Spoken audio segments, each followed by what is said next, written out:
Hi, friends.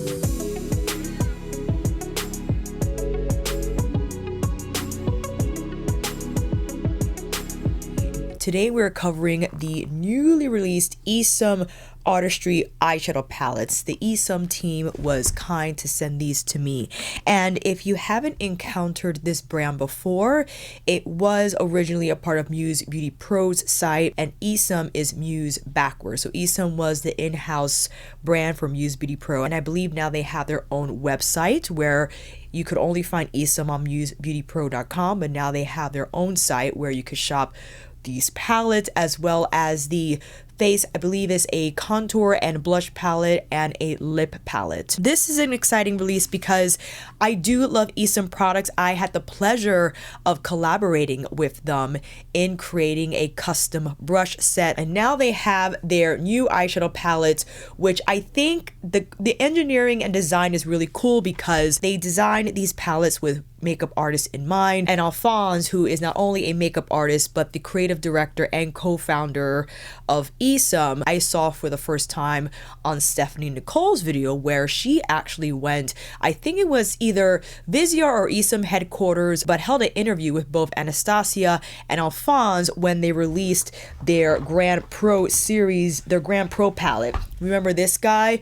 This was a huge launch for the brand as well. So when they're speaking about the formulas and all that stuff, that's when I saw Alphonse for the first time. And here, I don't know who the other co-founder is for ESUM. Now they're branching off to create more products under the brand. And we have these eyeshadow palettes here, which, let's go over the design of the palette, which I thought was really cool. I initially thought it was just going to be a flip open type of a gig like we've seen before, but it's actually quite nifty. So you have the ESUM branding here, and you can see it's a smoky matte sheer palette case to help with fingerprints, although I have a little bit of oil because I love to oil my cuticles to death, but whatever. And is made out of 30% post-consumer material. The color and texture of the palette is chosen to clean easily, and it offers UV protection for product integrity. You have a removable case, and you can slide the top off, flip, and slide it back up.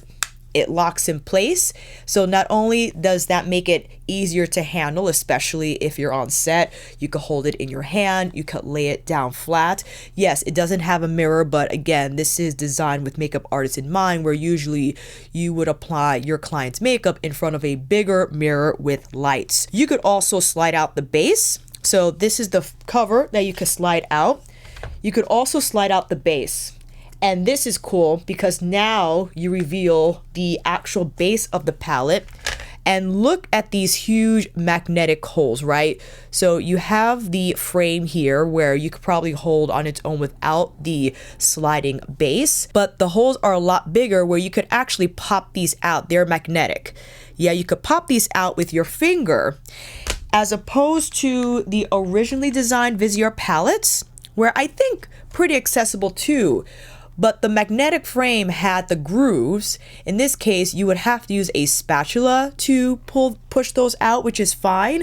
But I think the bigger finger holes makes it a lot easier to take these out and put back in. As you see, they pop in quite easily. And when all is said and done, you just line up the grooves, slide the palette down, make sure this notch aligns with the notch on the cover, align the grooves, and it locks in place. So this is very secure, and that's how the second palette is also designed. You push down against that notch and it slides out just the same. In terms of product details, I know I went into the construction because I was impressed by it. Again, we have two palettes here. Number one, the Balance eyeshadow palette, which houses the matte shades. We have, can you do multiplication very quickly? You got 15 shades in all, like you have 15 shades in number 2 Intensity palette. This is where you have the shimmers and metallics housed in one palette. The number 1 Balance eyeshadow palette retails for $80.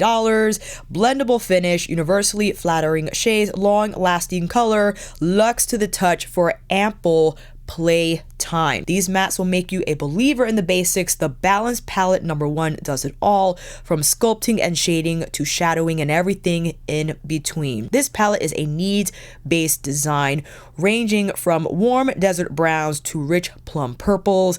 This assortment of hues glides on with an effortless blendable finish. The universally flattering tones are crafted with a forgiving formula ready to deliver long-lasting color and, again, ample playtime. I already tried some of these mattes and they are consistent with VIseart ones, where I have spoken about time and time again. VIseart mattes are one of the best performing mattes in the makeup market, period. They're smooth, they're blendable, they're reliable, and I think across the board, from beginner to professional, just an appropriate formula to use for anything. For, yes, your eyes, but you could also probably use the powders for your brows, or maybe you want to get away with some small precise sculpting on your face.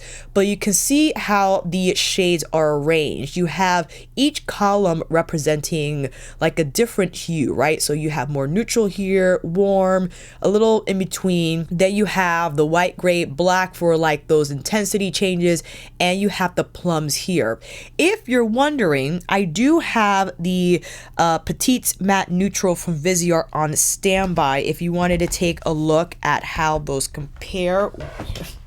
Is under my notebook. This is the smaller version of the originally sized neutrals palette, but here you can see that there's not like a distinctly warm matte that you find here in Petite Neutral, and the plums compared to the ones here, this is a little more, well, I wouldn't consider this a plum. I don't think there are a lot of plums in here anyway. There's mostly browns, the gray, the black, and the beiges, where you got the plum row, or rather column, here in the #1 Balance eyeshadow palette. And again, it's the same thing you'll find in the original VIseart palette, the 01 Neutral Mattes. If you already have this, you don't necessarily need the new ESUM palette. But if you don't have any mattes in general, maybe you are starting out as a makeup artist, and I believe ESUM does offer discounts for professional makeup artists, maybe this is something you would consider. Going into now #2 Intensity palette, let's read the description here. This one retails for $120, probably because of the materials used in the shadows. Turn up the intensity with our palette #2, notorious for creating a sultry and seductive metallic eye. Perfectly paired with palette #1, these shades were designed to add the perfect reflective finish over your matte base, or can be used solo. This palette includes 3 different formulas: satin, chromatic, and metallic, creating the ultimate assembly of shimmers. These hues apply like silk and create a bejeweled gaze that sparkles with every bat of the eye. And you got a sneak peek of these shadows when I wore them during my Sephora haul video.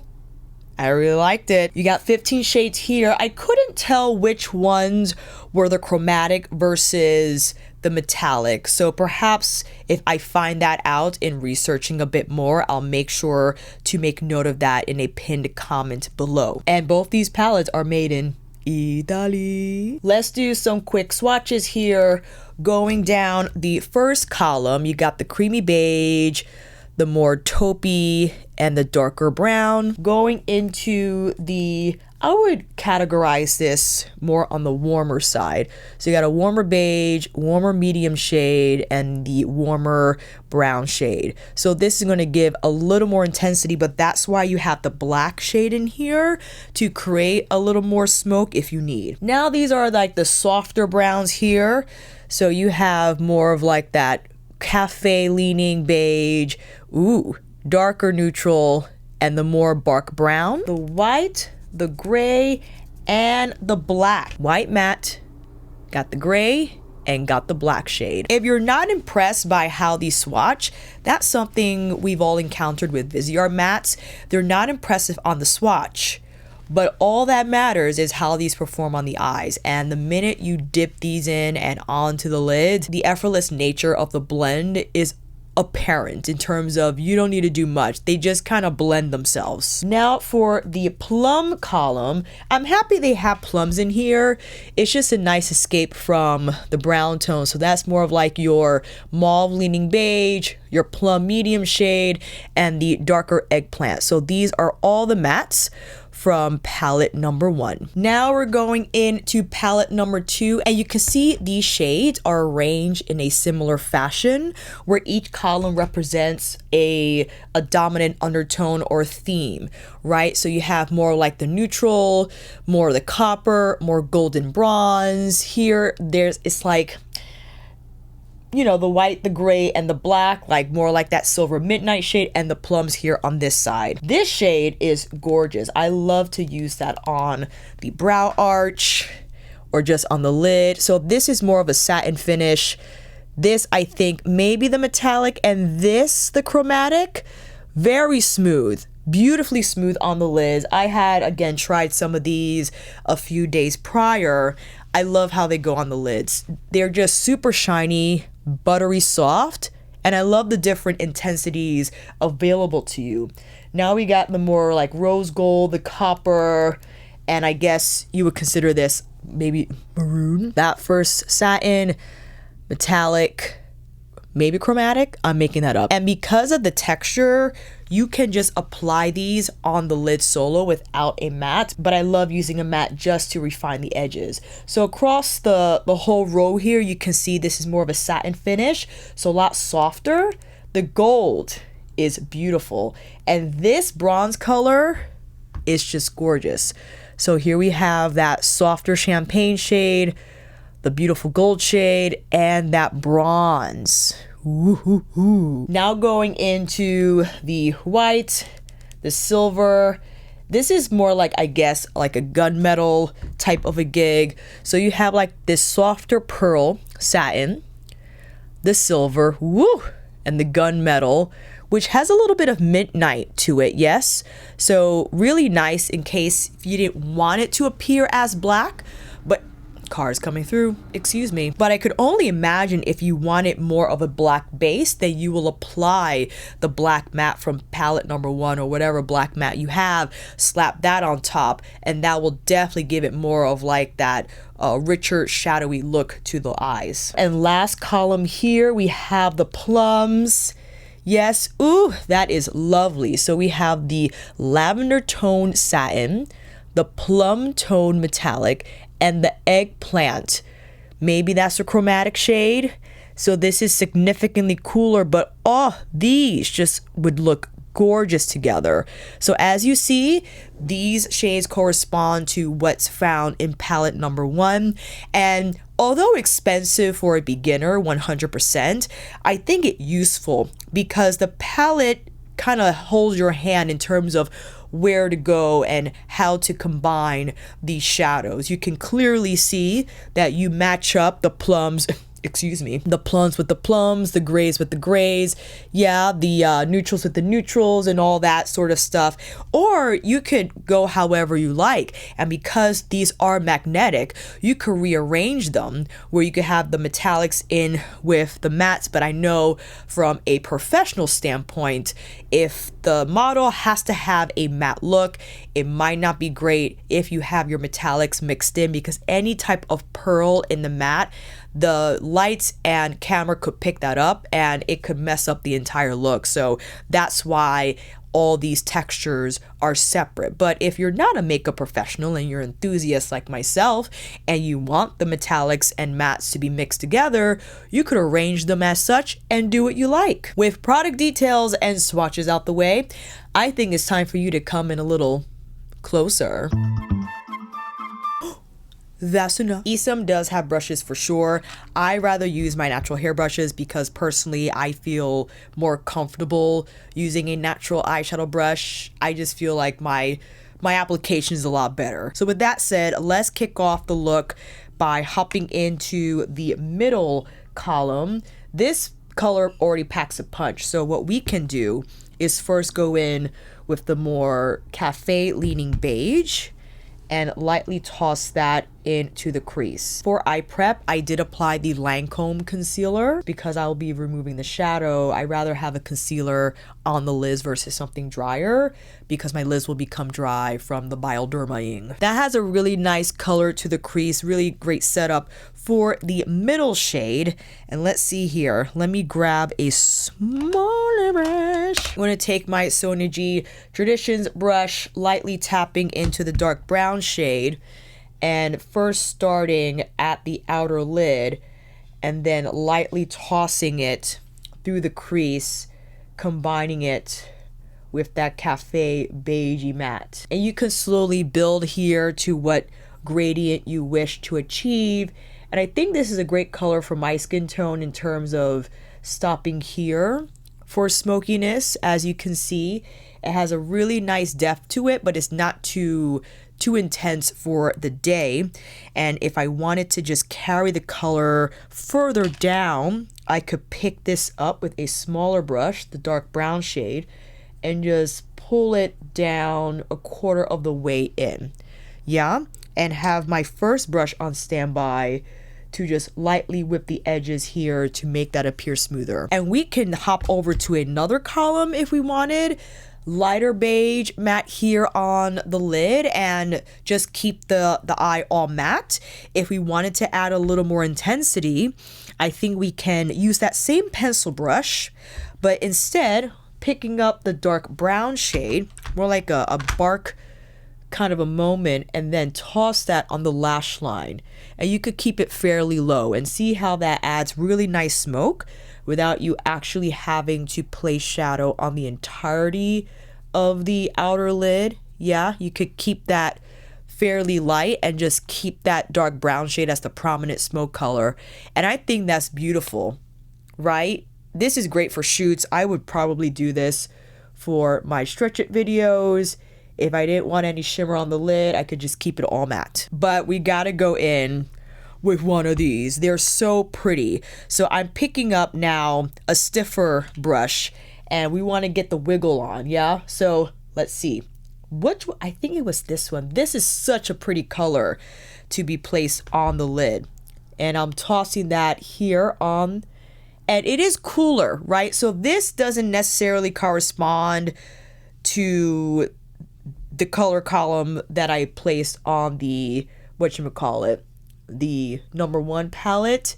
This probably corresponds more to this, but it's all good. You know, you just gotta the column that corresponds to this is the more golden color. So what I can do is pick up this first shade here, which again, like the one I just applied, has more of a champagne gold hue to it. So we can overlap that first more pearl shade and get a little more golden in there, and there you go. We created a lovely gradient. If we wanted, we could take the moonshine shade, just lightly place it on the inner corner, and that gives incredible highlight.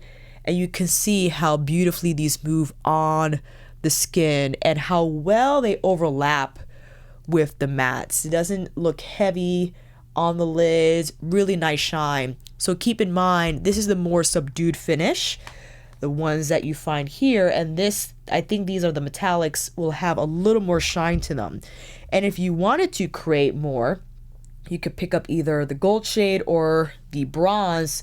Let's do a little bronze here, and we can tap that on the outer portion of the lid on that neutral brown matte. Yeah, if you wanted more shine on that part of the eye. And I could tap here and just follow the outline of what I previously blended here. Maybe put a little more on the lower lash line. And there you go. Ain't that pretty? I am dealing with allergies at the moment, so if my eyes become bloodshot during this demo, I apologize in advance. I would like to go with the plums. I haven't used them yet, so let's get into it. First, more of the lavender leaning matte. I'm just placing this color higher on the crease, not necessarily through, just higher, so the more plum leaning matte has somewhere to go. Now these have fallout, so keep that in mind. Just make sure you got a tissue on hand to tap off the excess color. And now I'm tapping into the medium plum shade, much like how we started with the first eye look, and tossing that color through the crease under rather that first matte. And this is a lovely shade. It's soft, and again, I feel appropriate during the day if I wanted that plummy mauve hue to the eyes. And taking the eggplant matte and now whipping it in the same fashion on the outer part of the lid, or you could take it higher if you need to. Also, realize you don't have to stick to one column. If you wanted more depth, you pick a smaller brush, get into the black matte, and on top of that eggplant shade, you build the intensity in a more precise fashion, right? Because this is a great opportunity to add the black shadow, but not to place it on the outer lid entirely. You can still use the medium shade for your smoke purposes. You know, depending on where you are in the skin tone, you rely on the medium shade or the darker eggplant shade. You could also hop back into the eggplant and kind of mix it with the black, and that's going to give you a little more intensity on the lash line. Going into now the metallics. Ooh, this is so lovely. Great pickup with the brush. Let's slide that. Ooh, yes. On the majority of the lid, right over those mattes, carving in and under the crease line here. Picking up the more rose mauve leaning satin shade for our inner corner highlight, and using the medium plum matte as my go-to lower lash line smoke. And why not? You know what? I think I want to get a little bit of this cooler violet shade somewhere. Yeah, so you could create a really nice gradient there if you want to go from cool violet to the warmer plum, if you like, and invite a little more matte here on the very edges of that application just to smooth it out. All right, I'm gonna apply some lashes and I'll be right back. Here are the final looks, and fam, I usually love to do several when covering eyeshadow palettes, but my eyes are already on the fritz, so I'm going to stop the demos here. If you want to see more, I usually do multi-look tutorials on my membership channel where we just get a little nerdy, do different looks with the numerous amount of shades. So let me know, members, if you want to see another go at the ESUM palettes, but I think this demonstrates just the quality of these eyeshadow palettes that we've seen from VIseart, and I'm happy that ESUM now has their own eyeshadow palettes.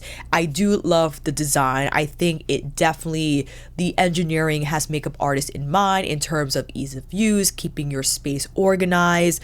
I also think it quite beauty enthusiast friendly, right? Even though you're not a makeup professional, the overall design of the palette and how the shades are arranged, I think it makes it into a seamless experience where it does the thinking for you. If you wanted to match up the undertones or go hop around, if you wanted to mix the palettes, mix and match them, cocktail them, you can, because again, the magnetic frame and how big the holds are makes it very easy for you to do that. So happy that I have these, and because they are fairly slim, I think these are fantastic to travel with because again, the design makes them very secure, right? So these won't come off, like the lid won't come off, the lid won't slide off, and I don't think they take much room at all. You could argue the same thing for the VIseart Petit palette. So if you already have the Petites, you don't necessarily need the ESUM palettes for sure, because I remember the conversations, how many of you love your VIseart eyeshadows. I do think they offer a similar experience. What I find different though, the metallics and the chromatic shades are a little different from VIseart. I found that the VIseart shimmers and metallics they're more lightweight, where the ESUM Metallics, correct me if I'm wrong, if you have these palettes already, you can let me know down below. There is something a little different about it where they're creamy in the pan, but they have really beautiful shine on the application, but they're still lightweight. And I think favorable to use if you are dealing with eyelid texture and you don't find these tight, high shine formulas to be beneficial on your lids. Although these are creamy, they don't latch onto the skin. They melt onto the skin. They layer beautifully, not only on each other in terms of the chromatic and the metallic shades, but also beautifully on the mattes. And I think you saw during the demo, the mattes just float and blend themselves. An incredible formula. So I'm happy to have these. Again, they do have their contour and blush palettes. Yeah, I'm happy that I don't have these. You're like, really? Because I feel that is more appropriate for a makeup artist to have several shades in terms of shaping and blushing the face. Although beautiful, because I already have a lot of the VIseart blush palettes, I don't use contour palettes often. I think that would have been a lot for me to own, to have. So happy that they just sent me the eyeshadow palettes because I am an eyeshadow junkie. But if you're interested in the face palettes, I would recommend that you head over to their site to get more details on those. Otherwise, thank you again, ESUM, for sending these to me. Let me know, fam, what you think down below. I will see you down in those comments. And until then, that is a wrap. Thank you all so much for watching. I hope this video helped. And if you like this video, please give it a thumbs up or maybe consider subscribing to my channel. And until then, I will see you on here again with another review tutorial, eyeshadow palette extravaganza, or more looks using these Artistry palettes on my membership channel. Take care, and I will see you again soon.